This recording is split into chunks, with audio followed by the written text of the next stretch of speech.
kwa wananchi Yanga ni msaada ambao unajitosheleza.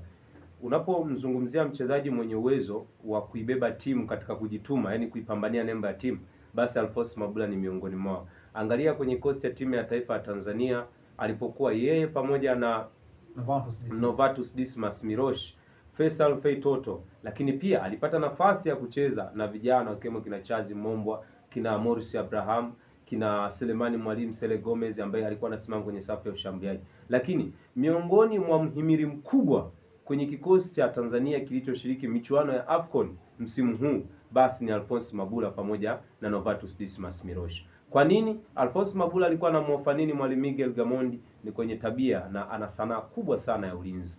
Sanaa hiyo amejijengea akiwa wapi?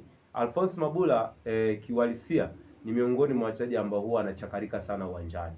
Yaani huwa anakubali kuwa miongoni mwa wachezaji ambao wanajituma kuipambania timu. Lakini miongoni mwa kitu ambacho amebarikiwa sana Alphonce Mabula basi ni kwenye ubora wa ufanisi wa upigaji wa pasi.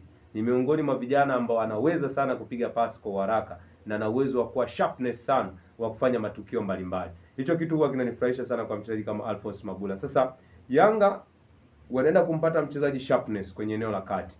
Kwa maana Alphonce Mabula ana tabia kama za Maxim pia Nzengeli, kufika kwenye matukio kwa ubora, lakini pia ana uwezo wa kutoka nyuma kwenda juu.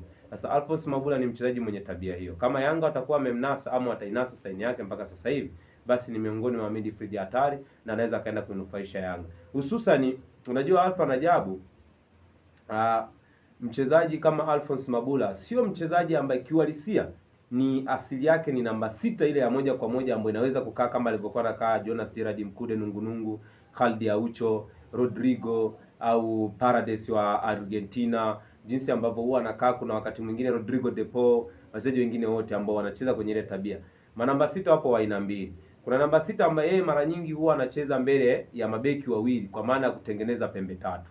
Lakini Alphonce Mabula huwa ana uwezo wa kuitengeneza pembe tatu, lakini baadaye ana uwezo wa kuivunja na kusogea juu zaidi kwenda kupambana, kwenda kuisaidia timu kwenye nyakati ambazo zitakuwa na mpira. Hii tabia pia anayo Duke Oga Abuya. Ni mzuri pia kwenye kupiga pasi, ni mzuri kuitoa timu toka nyuma kwenda juu. Lakini uzuri wa Alphonce Mabula zaidi ambacho anaweza akaja nacho na akaofa zaidi Yanga ni kutokuchoka anapokuwa uwanjani. Yaani miongoni mwa wachezaji ambao tanki lake lipo juu sana na ana uwezo wa kufanya kazi nzuri. Yaani tanki lipo juu, pressure high, quality wa kufanya kazi kwa ubora anao sana Alphonce Mabula. Hicho ndio kitu ambacho kiukweli wanaenda kujivunia nacho wananchi Yanga, na hiki kitaenda kuwanufaisha sana na kitawasaidia sana, kwa sababu watakuwa wamempata mchezaji ambaye wakati wengine ambao watakuwa wameenda kushambulia, basi yeye ana uwezo wa kwenda kuattack, lakini wakati huo huo akarudi kuiofa timu kukaba kwa wakati na akaenda kutengeneza ukuta mgumu kuwafikia kina Ibrahimu Abdullah Baka pamoja na mchezaji Bakari Nondo Mwamnyeto, Dickson Job au kwenye yale mapana ya uwanja kwa maana Mohamed Hussein